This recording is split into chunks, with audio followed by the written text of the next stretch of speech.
We're going to do just a short presentation from, again, Aaron Reichert from Taylor Boody to tell us a little bit how pipe organs are made. So a little PowerPoint presentation for us. And so hope you will enjoy that.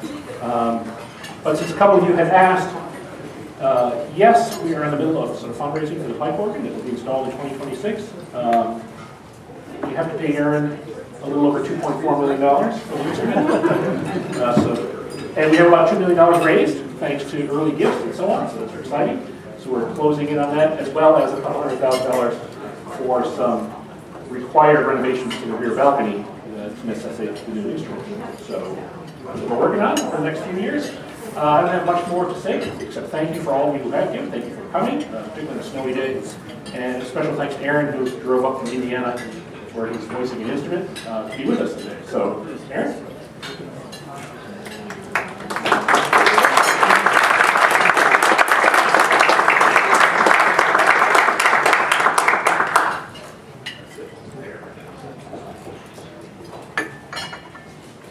Hello, all. Can you all hear me? Yeah. That's good. I don't know if you want to, but I'm glad you can. That's why we're here. Let's see here. That might make it easier to see. So, my name is Aaron Reichert. I'm the Vice President and Tonal Director of Taylor Boody Organbuilders. We're in Stanton, Virginia, a beautiful pastoral setting. You can see from the first slide here our shop, which is an old 1920s schoolhouse. Across the street is Hebrew Presbyterian Church, where we have a small little 13-stop organ that's nothing more than the absolute basics that you absolutely need. And we're so grateful to have an instrument when folks come to visit us, which y'all should.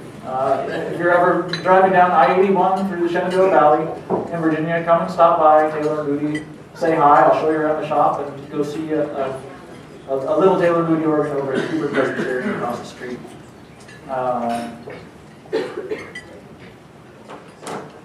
We are,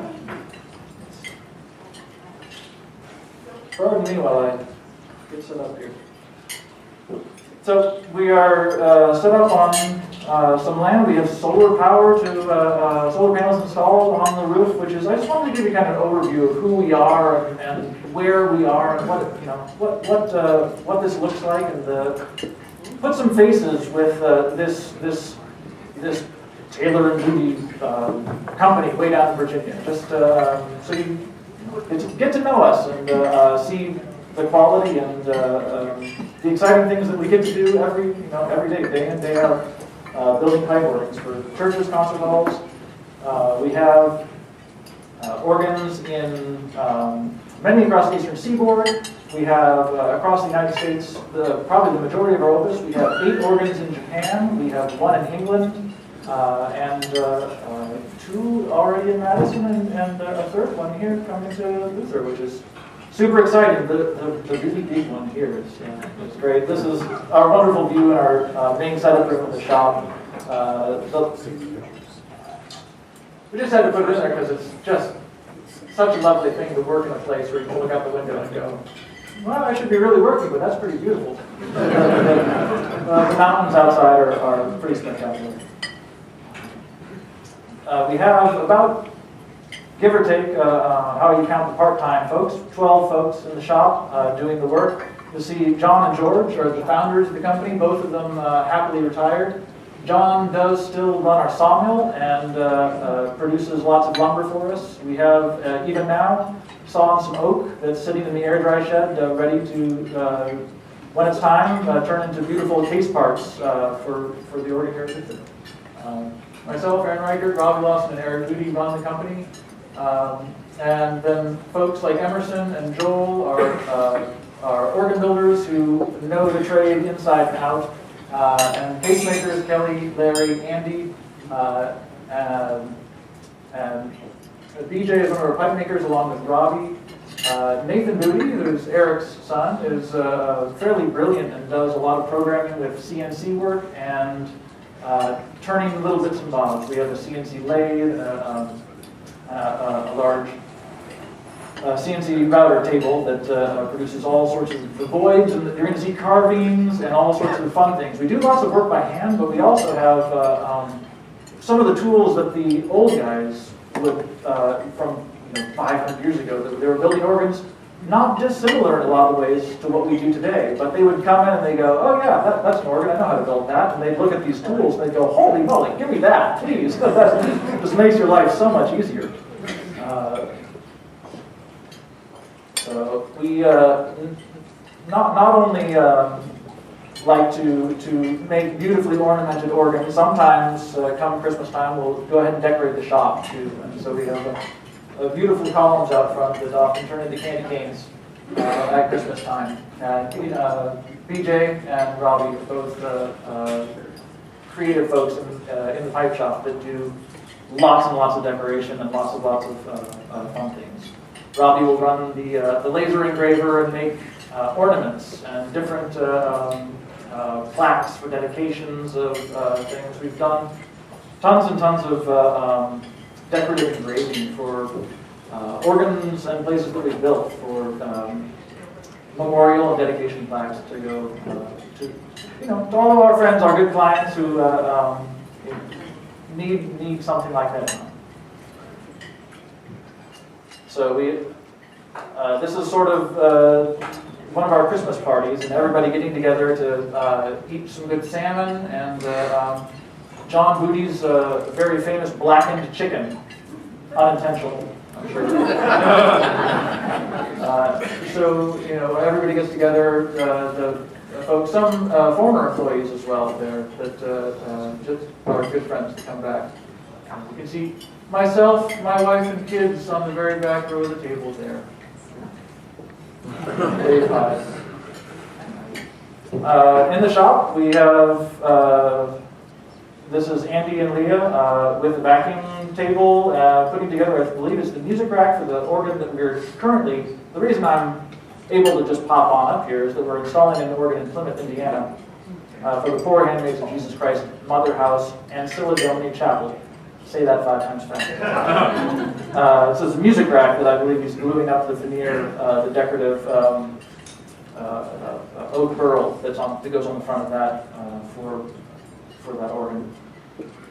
We have Joel Van Der Zee making working on the keyboards, getting them initially installed.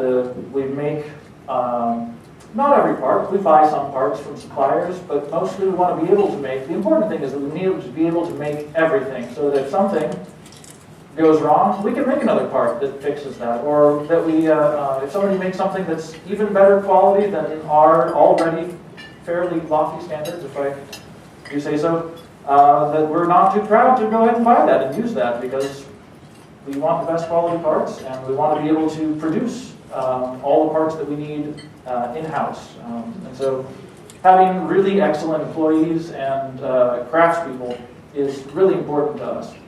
We have a few new guys in the shop, Sean Dye and Tyler McDowell. Tyler's here gluing up Subas pipes. So the pipes in the organ will be lead tin alloys for the majority of the pipes, but some of them get to be wood pipes. So particularly for large basses, the wood gives you this warmth. You'll see some of those on the Austin organ. Up there you can see on the sides going back, there's a Borden 16 or I'm not exactly sure what the actual stop name is, but you'll see those wood pipes up there, and those are excellent for giving you that warm, fundamental tone that just carries through the room. And it gives you that nice, when you're singing along in church, and you're sort of a little bit confused, somebody next to you is maybe a little bit behind, and somebody over on the other side is a little in front, and those Bordens, those big wooden pipes, they give you this nice, and when Andrew plays really, really nicely and gives you that bass line that moves, and goes bump, bump, bump, bump, bump, and gives you that good rhythmic integrity. That's what's so important and wonderful about having wood pipes that give that nice, warm, fundamental, and just encourage the whole congregation to stick together and sing with one voice. What is the wood? The wood in this, so these are made from poplar, American tulip poplar. And it's a very typical wood for the internals of the organ. So we'll see some other woods coming up here, but we have This one is a fun one. We don't do it this way anymore. I'll preface it with that. But this is rack burning. And you can actually take the pipe and set it, it sets in these toe boards. The toe boards hold the pipes. The toe boards are held on the wind chests. The wind chests contain the wind and the valves, and the keyboard is connected to the valves. Very, very short, brief summary of how the organ works, how a track organ works. So he's taking and burning the hole to just the right size to fit that pipe in it so that it doesn't lean and try to fall over. We have, since we started lacquering all of the outsides of our pipes, which helps to keep the voicers more healthy, because when you're handling lead tin alloy pipes, you're handling lead pipes. And while we monitor our lead levels, we found that it's a lot easier for our people working with that to keep low lead levels, which at this point actually is almost not worth keeping track of. We still do, but our lead levels are really low. But when we didn't lacquer the pipes, they would elevate a little bit. Not up to a point where anyone was concerned, like you'd have to do anything. But we lacquer the pipes now, which lets us not have to burn the racks, and we can just ream them because the lacquer protects the pipes from the tannins in the wood trying to edge and eat the... This is all technical, you don't even know this. So, anyway, the organ is made from thousands and thousands of pieces. Almost all of them have holes drilled in them. The organ is made from holes, basically. That's really what it is. And so this is a wind chest that's being heaved in to over the key desk of our organ that's at Wheaton College. So most of the same folks are still here from that. You can see one of the case sides for the pedal tower right over yonder. And this is going right over the roost. This waste molding here has some inscription on it. It's I believe it's Christus Regna Eius, which is Christ reigns over all, I believe. Where's Pastor Coleman? Good and audible. So anyway, the wind chest goes there, and there's action going from the keys right up to the wind chest. There's another division that sits above that. The organ sort of stacks up on itself. It's like a big bunch of very expensive Legos. Maybe that's redundant to say. Legos are pretty expensive. Yeah. This is Leah. She's trained to be a midwife, actually, and so works part-time for us, putting together reed boots in this picture. These are made from walnut, which is a very poisonous wood to breathe, so wear your respirator if you're drilling or making fine dust with it. It's really hard on your lungs, but it makes beautiful small parts for the organ. Pipes, or in this case, reed boots and blocks. So the reed sounds are the big, loud, brash ones, trumpets, clarinets, those sorts of sounds. And we hew to the old ways and use a wooden boot and block for those things, which is just shows our passion for the ancient and for the wisdom and beauty of the things that sing with a really warm and wonderful tone from the past. And there have been lots of advancements and new gadgets and things. So we do some of that judiciously throughout our organs, but there's always, I feel like that Taylor Boody needs to have a soul that speaks to all of us through the ages and has a connection to not only the parish, but the parish's past and Christianity's past, in a couple words there. It's we're making an inanimate object that needs to evoke a soul, that really needs to have a voice that, while it doesn't ever affront you, it never shoves you in the face, it never says, you should be doing this. It needs to be warm and welcoming and ring with the voices of our ancestors and be a piece of poetry for us all to find something worthwhile to do in this world with. That's the hope that I have for each and every project that we do. And we'll get there, I promise. This is Sean Dye. He is playing, I believe that is spruce in the picture, and that is a quinadena pipe for the organ that is in Plymouth, Indiana, that we're currently voicing. Sean is wonderful. He's an organist, and we have a few of those. Joel, Sean, myself, all can play at varying levels. They're much better than I am. But it's a wonderful thing to have young people who are interested in the pipe organ and interested in building. It is, you ask any pipe organ builder what they're worried about in the future, and they're worried about young people being interested enough to learn the mechanical skills to then take care of all of the organs for all of the churches, concert halls, and universities that are out there. It's wonderful to have people who are talented and interested in that. So, hey, that's one of my favorite slides. This is speaking of tradition and being a bit of a stick in the mud for the historic pipe organ that Taylor Boody very interested in. We do hand-cut dovetails for most of our imposts that they are load-bearing and carry the weight of the organ. Luther will be a little different because of a lot of cantilever there. There's going to have to be some internal bracing, which is not a hallmark of our style. Normally you look at it and you see the whole thing is being held up. And it will be, but Luther's going to have a little extra help because the cantilever over the front is going to be so big. So, still all going to be traditional joinery, and you'll still get the dovetails, don't worry.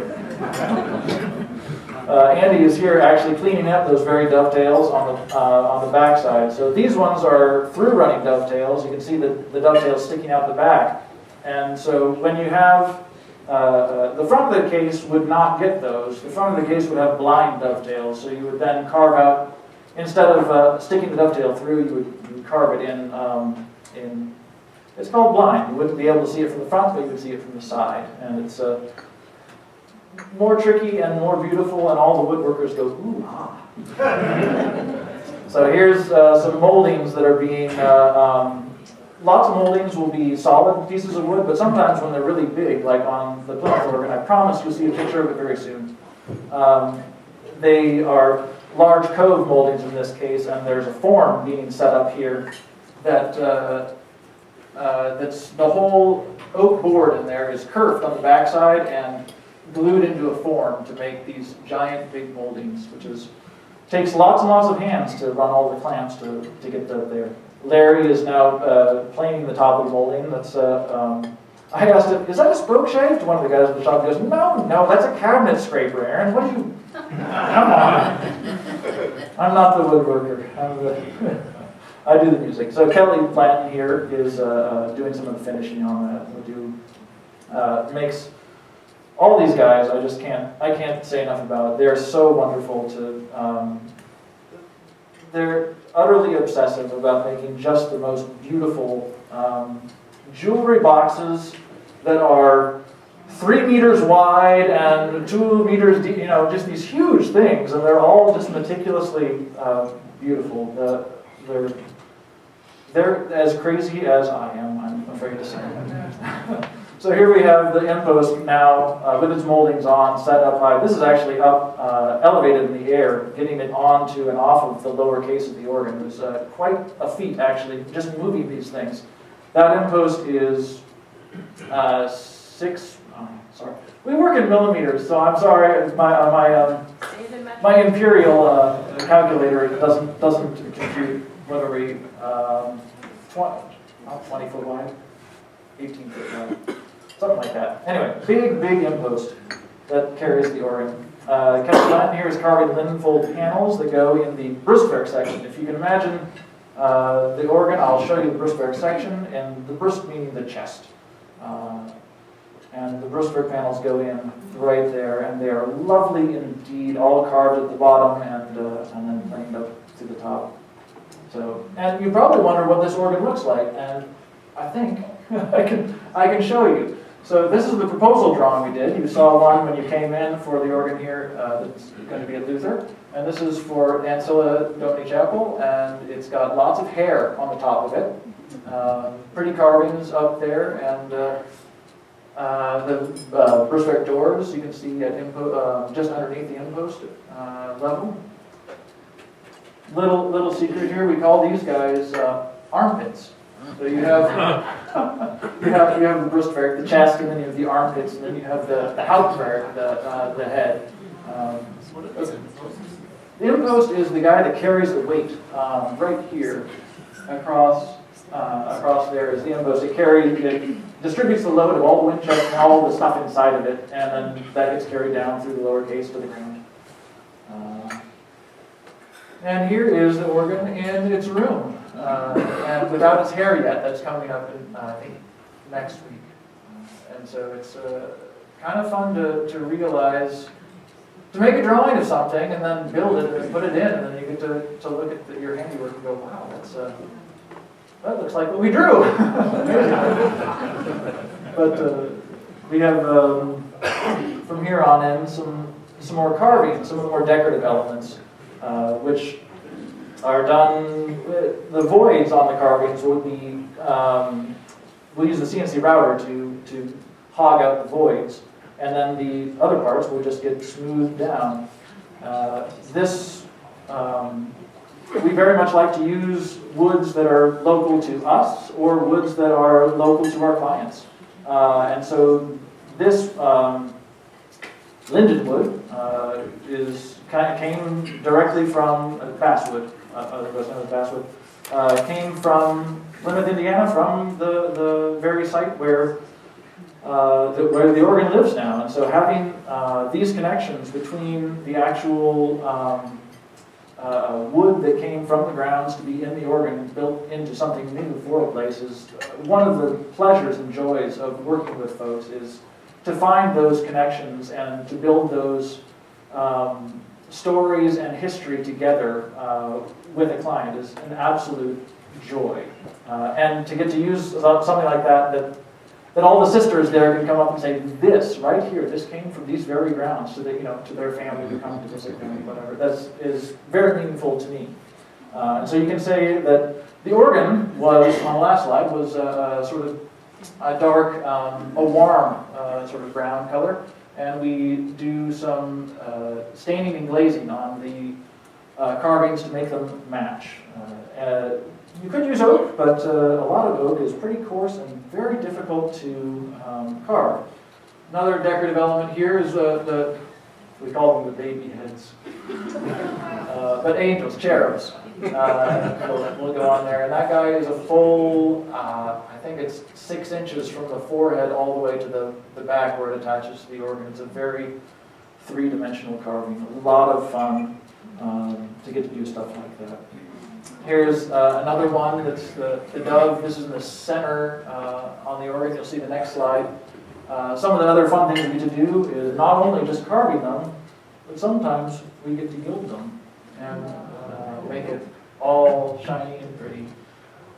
You can see some of the leaves. I literally today just took pictures of the windows at Luther when I was up in the gallery before the organ concert. And I went, man, there's some nice leaves in these things. And you can see that there are linden leaves carved into the carvings here. So taking little bits of the story of a place and endearing the organ to the congregants and the congregants to the organ is another important. But hey, that guy, I know him. This is me carving out one of the reed blocks. Nobody would have any idea what's going on. You look like it's a monkey with a typewriter writing a story. No, it's a guy, he's just taking a chisel and he's gouging out that block. But it's a very delicate process where you take those boots and blocks that Leah was making earlier on out of walnut, and you take and you fit the flute pipes are made and they work like a whistle. And those are most of the ones that you see on the front of the organ. And the reed pipes that sound like trumpets and clarinets, they have a vibrating tongue, just like a clarinet would. And it needs something to connect the mouthpiece and the tongue to the pipe, to the resonator, to the body of that. And so that's what the block is. And there's lots of carving that goes on inside of there to fit the shallot, the mouthpiece, and tongue in there, and wedge them all together, and then assemble it all together, which is a lot of, I need to get more people in the shop to do that, because I was running out of time on this last organ. Let's see here, what's next? Oh, pipe making. This is casting. It's very fun. So we have not only, like I said, we like to make things ourselves. We occasionally will buy some of the biggest pipes because they're really a pain to make from a good pipe supplier. But almost all the pipes in the organs we do are cast on this very table.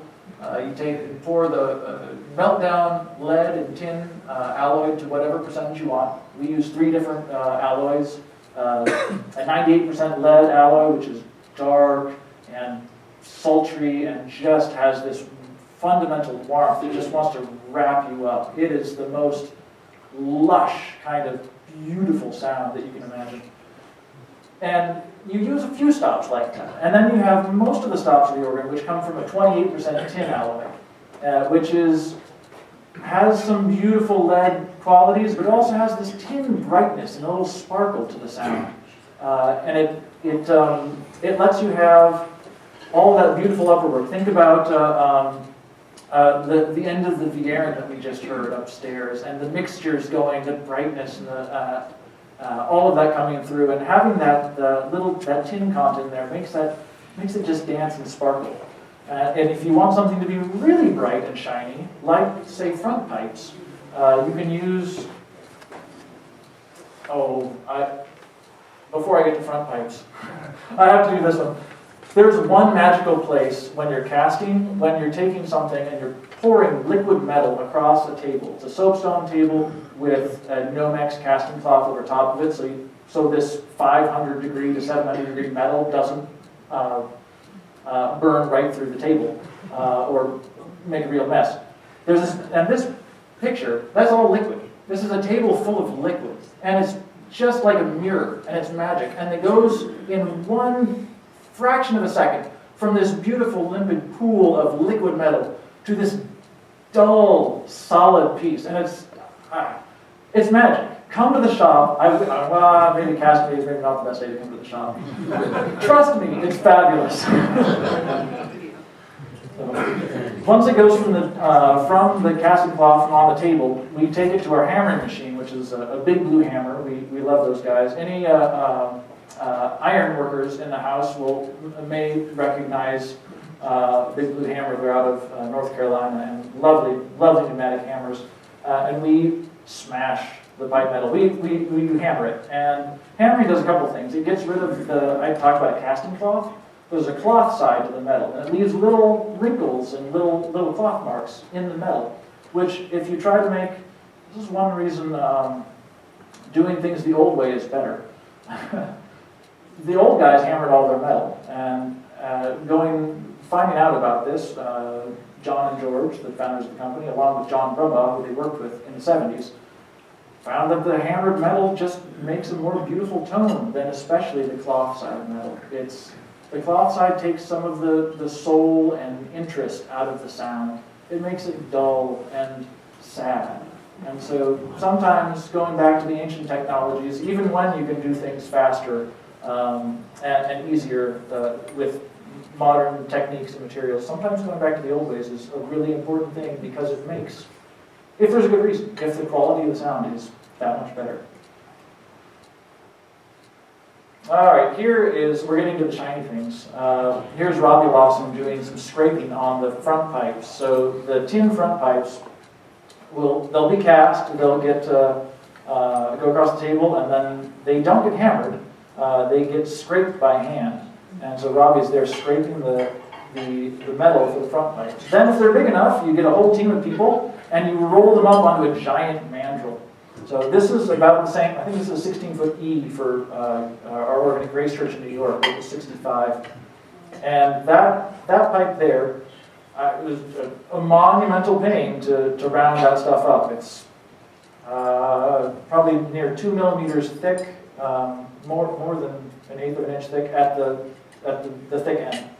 We taper our sheets so that the top end, that doesn't need to be as strong, is thinner. And then the bottom end that needs to be stronger is thicker. important when you're using things that like tin, and especially if you do lead.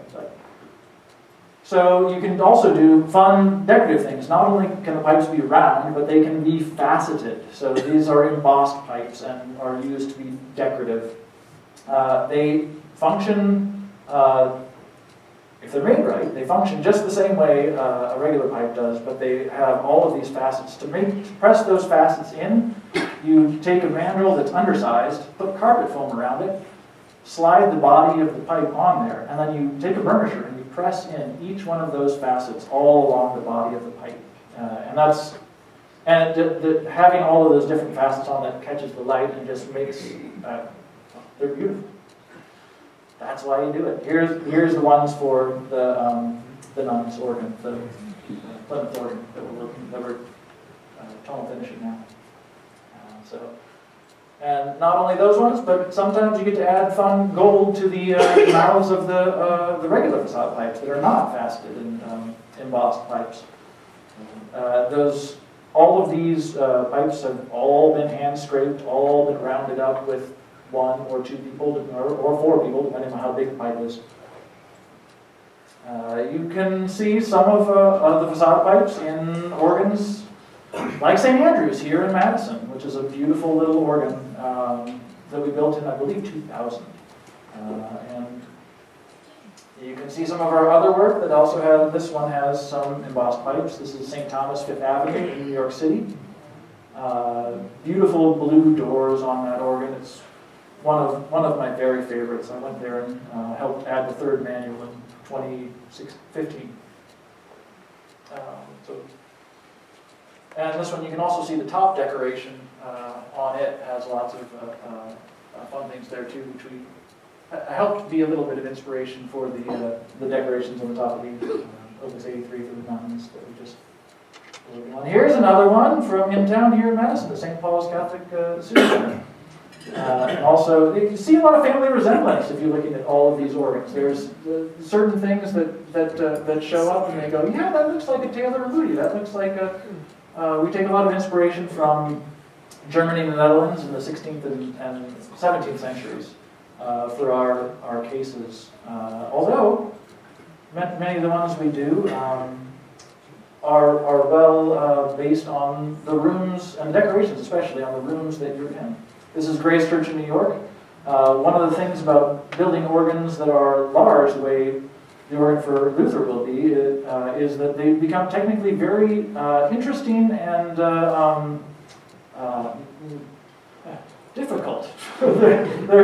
This is an organ that has a console that's placed right here at the foot of the south case, and the north case.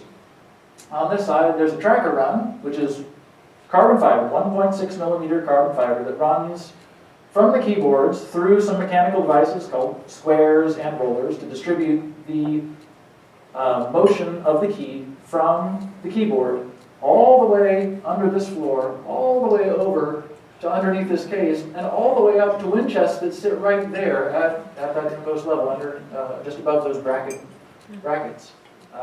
And all of that is connected, and all of it's at the underneath the fingertips of the player. And this is one of the things that's really important to us, is that if you're going to go to all of the trouble of spending a bunch of money to buy a really fine instrument, and we want all of the music to be as excellent as it possibly can, but there's more to the music than just the sound. And the feedback and the touch of being able to have your fingers on the organ, press the keys, and feel what the wind is doing to the valve inside the chest, and how the feedback from that comes to the organist is not essential.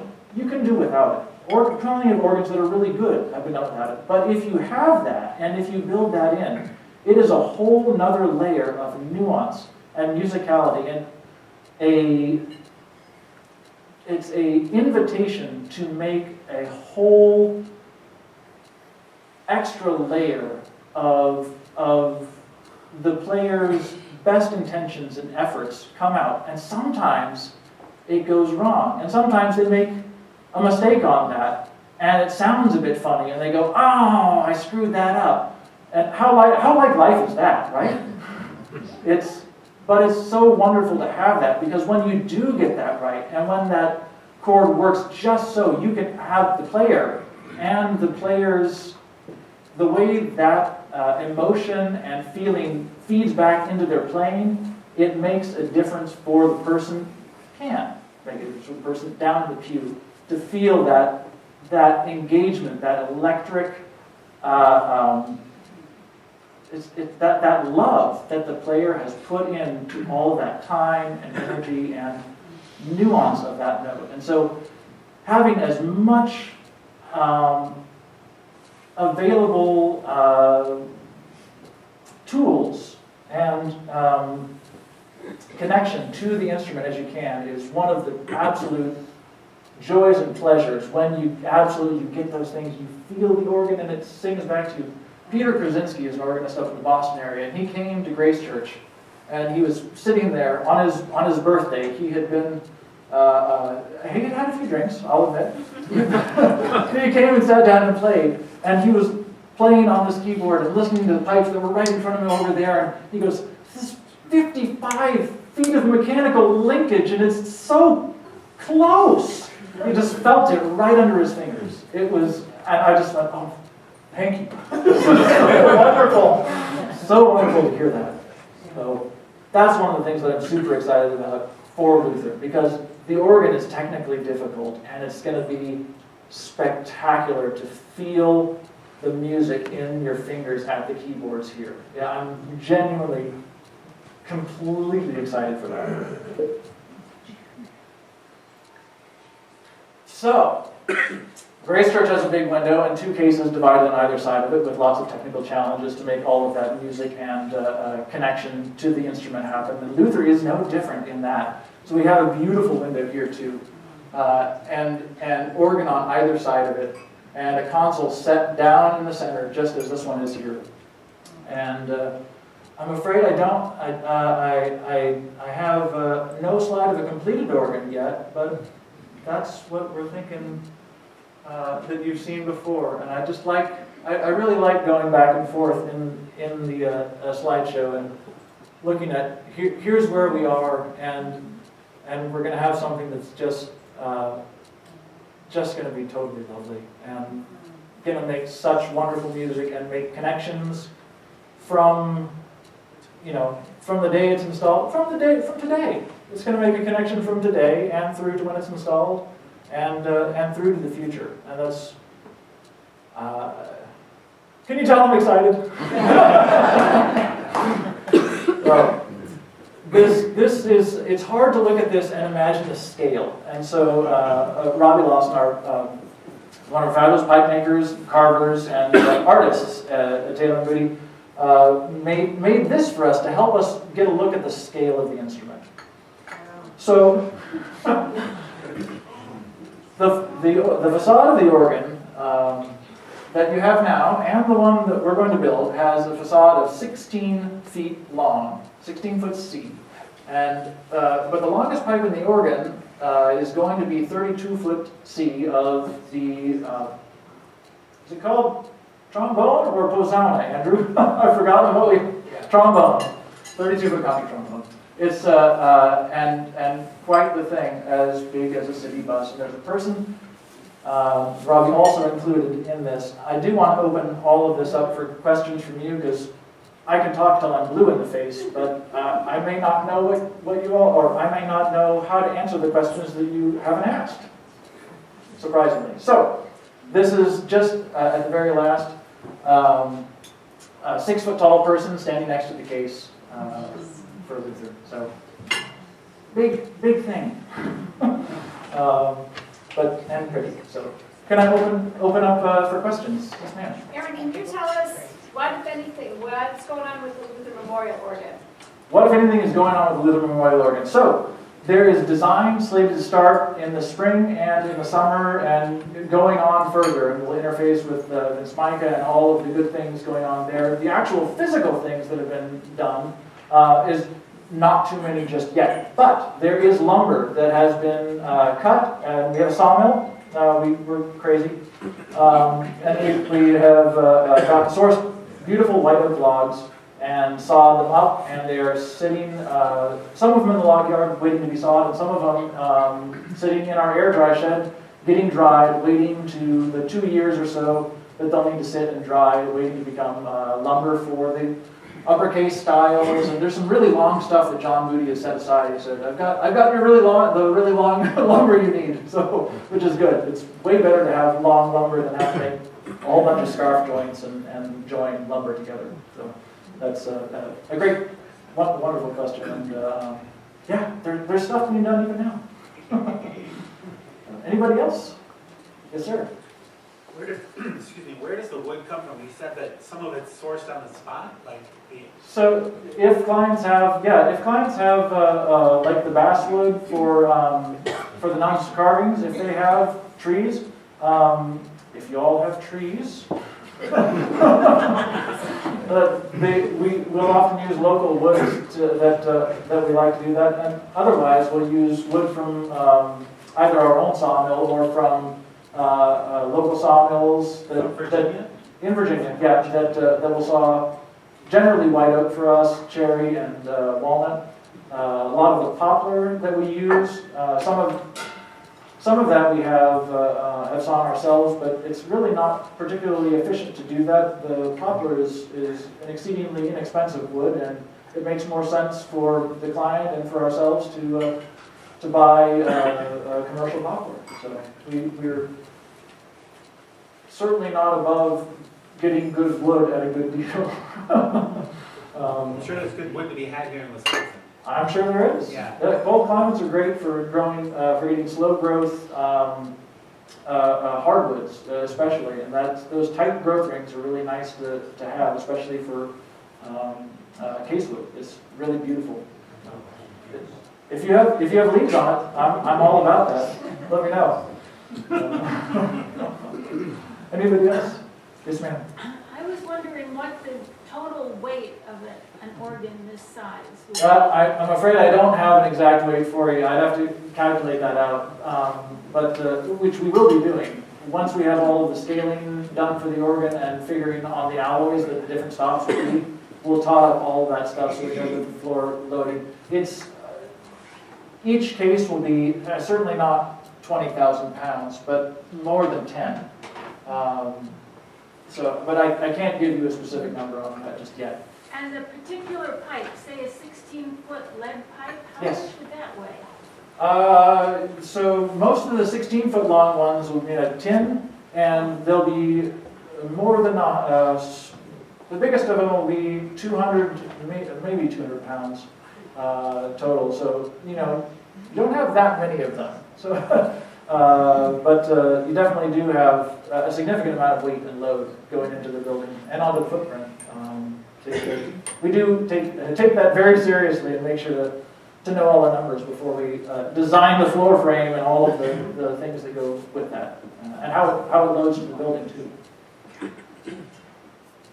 Yes, ma'am. I've noticed in a lot of your pictures that a lot of your older workers, how are you sourcing younger people to become interested in this kind of thing and teaching them? Do they go to do they just watch and do, or are there classes? So this is a wonderful question. This is a question about young people in our workforce.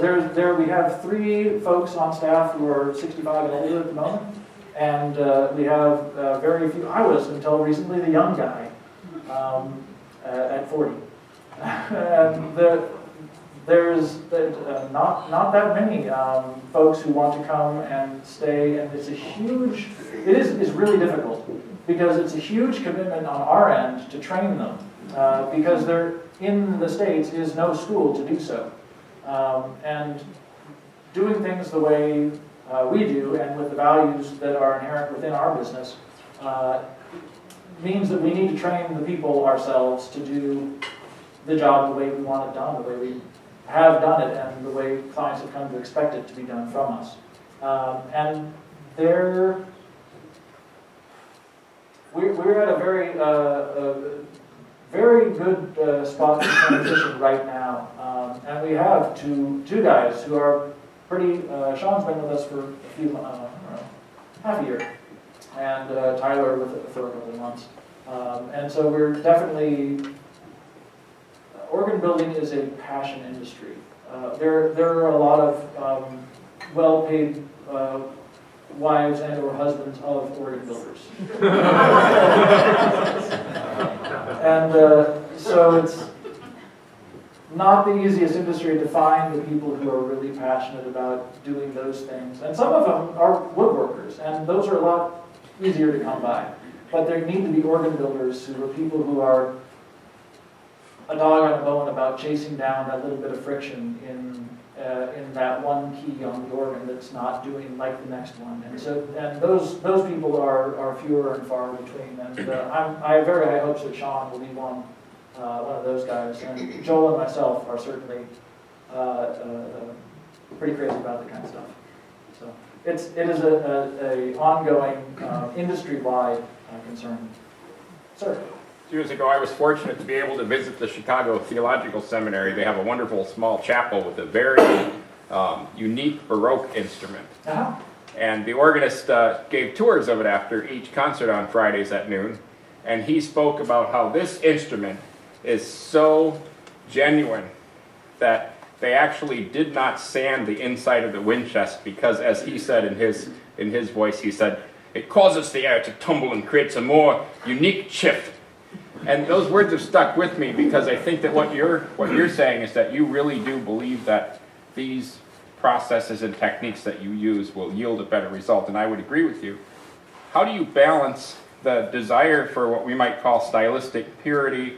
In the Lutheran Church, of course, we appreciate the Baroque organ because it supports the most important thing we do, which is to sing the chorale. That's what we do as Lutherans. We learn by singing. How do you balance that with the needs of an organ and an instrument that can play all kinds of music from all over the world? I'll write a dissertation and get back to you.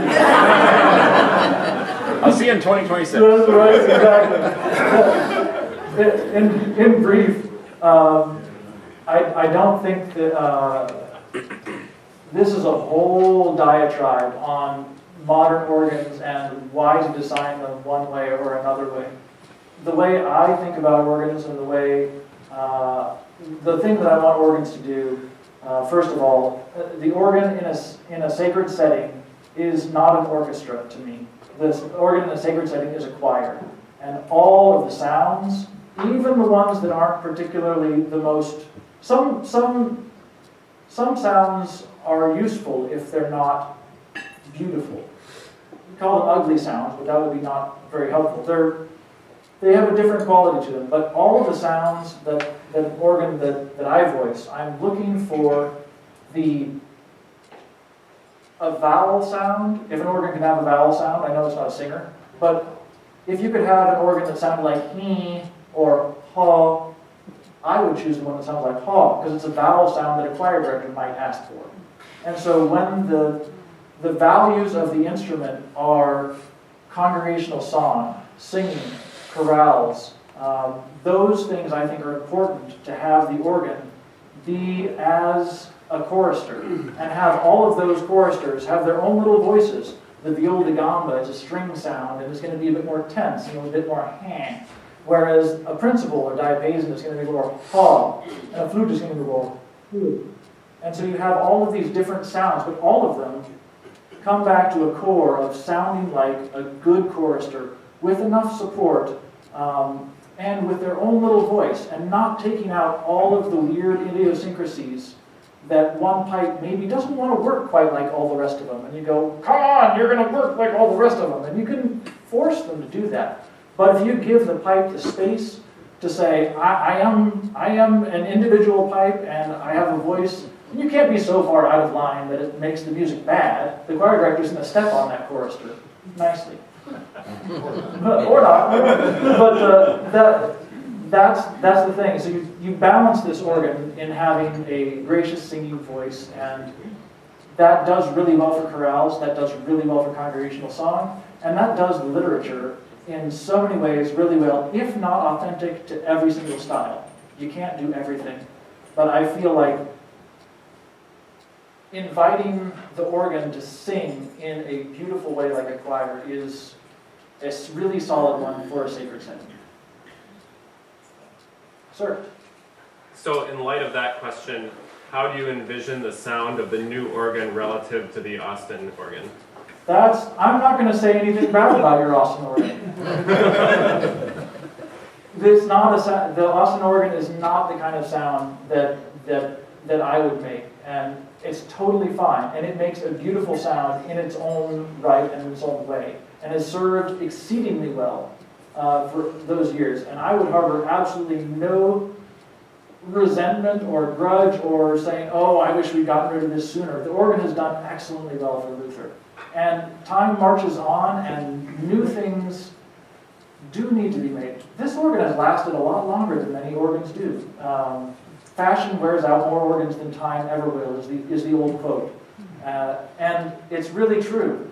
And from time to time, a new organ, a new way of engaging the congregation together in song with it is such an excellent investment for renewing oneself, one's music program, and for leaving a legacy of striving for excellence and beauty in tone and something that you know is the best that we all could do for the future. So I've forgotten what the original question was. Yes, sir. I was going to say, I want to be cognizant of time, so I don't want to, because I promised you all we would be out by 5:30. So maybe one last question, and then we can wrap it up. Ma'am, I was just interested to understand more. So in terms of like setting up the tuning and the fine tuning of the actual sound as you're talking about, what proportion of the actual time and effort to get it set up here at Luther Memorial would that constitute? It's a lot. Aside from the understandable actual construction phase. So organ installations are fabulously interesting in that the organ sits around for a really long time looking like it's done, and the people are still there, and you're going, what the heck are these guys doing? They finished installing this thing months ago. And when you have as many pipes as there are to voice for the organ for here at Luther, we're going to be around for 2 and 3 months worth of just voicing, and there's going to be a period of maybe a month-ish. There's 2 cases, that's kind of complicated, and a floor system with trackers underneath, and there's lots of stuff going on there, but there'll be a solid month of physical installation where you see the cases go, and the time lapse looks amazing, and that's really fun, and super exciting in that time. And then there'll be this long period of time where you hear voicers going, no, that one's bad, make that one less, make that one more, too chiffy, turn that one down, we don't like that one. And you hear all of these different things going on, and the reeds go, bah, for like 10 hours a day for weeks, and it's horrible. This is my life. I'm sorry.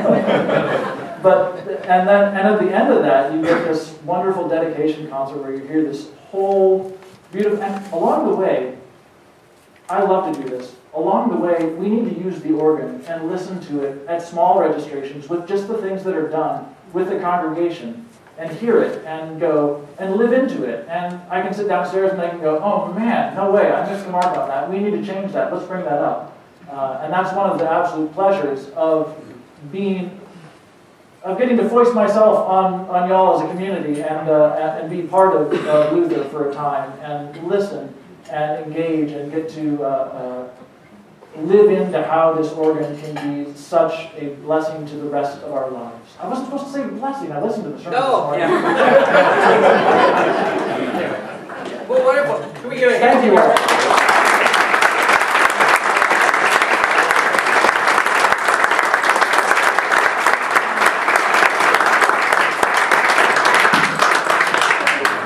Wonderful. Well, I wanted, before you all left, you're going to have to hear me talk just a little bit longer, because I need to put in some very, very, very important thank yous. Principally to Janet, Martha, and Lynn, and all the other people who made this exceedingly elegant reception possible. Would you all stand up?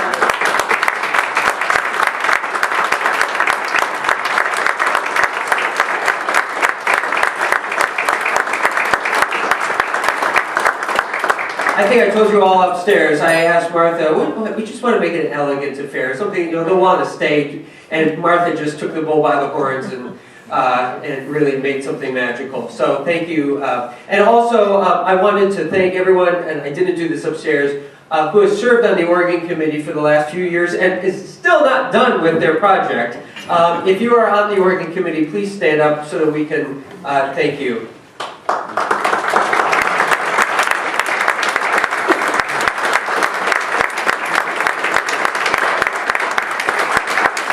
Well, as evidence today, our journey is just beginning with this new organ. Now that we selected the builder and are starting the design work. And so thank you all for your generous support. We are really well on our way towards making this dream, a long-held dream, a reality here at Luther Memorial.